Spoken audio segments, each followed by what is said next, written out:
na yung pinapabili niyo. Lagay mo dun. Salamat na. Ay, Poy, ayusin mo na yung bawang, ha? At sibuyas. Saka yung ibang saho para doon sa lulutuin ko bukas. Sige po, Nay. Nay, huwag na po kayo magluto. Baka mapagod kayo niyan. Oo nga naman, bilhin. Oo nga po pala, Nay. Kamusta po pala check-up niyo, Nay? Ano pong sabi ng doktor? Ay, okay naman, nak. Kaya lang may gamot na nirekomenda yung bagong doktor eh. Tapos meron pang therapy, kaya kailangan bumalik. Nasa 800,000 din eh. 4 na session. Mahal naman nun. Tay, pag-usapan natin. Meron pa naman akong pera eh. Yung mga naitabi ko, pwedeng yung gamitin natin sa down payment. Tapos yung mga susunod eh, nagawa ko na lang ng paraan. So, babawasan mo yung ipon mo? Eh, di ba para sa kasal mo yun, anak?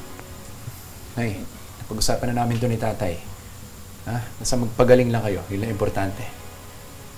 Bili lang ako mantika. Nakalimutan ni Popoy.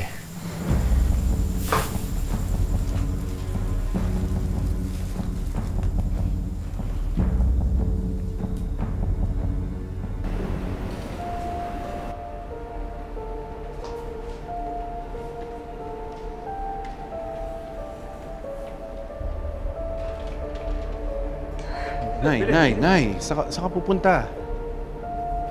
Uuwi na. Eh, ang daya niyo naman eh. Sabi niyo, bibisita lang tayo kay Nanay Isin. Tapos yung pala, dito niyo ako dadalhin. Nag-usap na kami ng mga anak mo.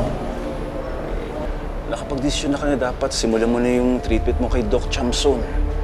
Tsaka, naka-schedule na tayo sa clinic niya eh. Tara na. Ayoko nga eh. Bakit ba marunong pa kayo kaysa sa akin? Nay, di ba nag-usap na tayo? Ang pera lang yung problema, di ba? Ako na nga po yung sasagot. Wala na ba talaga akong karapatan na magdesisyon para sa sarili ko, ha, anak? Kapag ako, hindi niyo hinayaang umalis dito. Mag-iskandalo ko.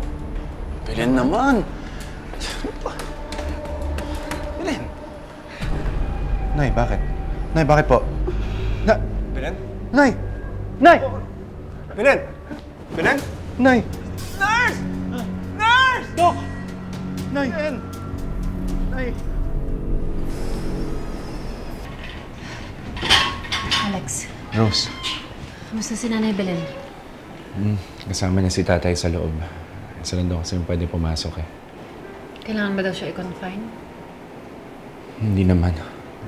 Low blood lang daw siya kaya medyo nahimatay. Pero pag naayos na yung BP niya, baka pwede na daw siyang pauwiin. Buti naman.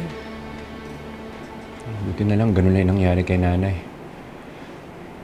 Kasi baka pag medyo lumala pa yung pakiramdam niya, hindi ko alam kung baka hindi na maging sapat yung ipon ko.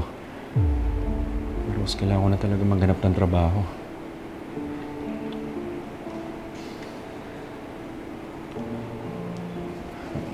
Iniisip ko mag-apply kay Amira. Kasi di ba nabaril yung bodyguard niya? Pansamantala lang naman to, Rose. Di ba pwedeng maghanap ka ng ibang trabaho, yung mas permanente? Rose, maniwala ka sa akin. Ginawa ko ng lahat. Naghanap na ako. Pero hindi ko alam eh. Ang hirap ata humanap talaga ng trabaho ngayon. Ito na lang naiisip kong paraan. Ikaw, kung para naman kay Nanay Belen, edi sige.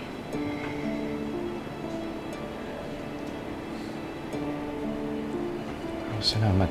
Salamat. Alam ko naiintindihan mo. Salamat. Pero tandaan mo ha, hindi ako komportable sa ganitong setup.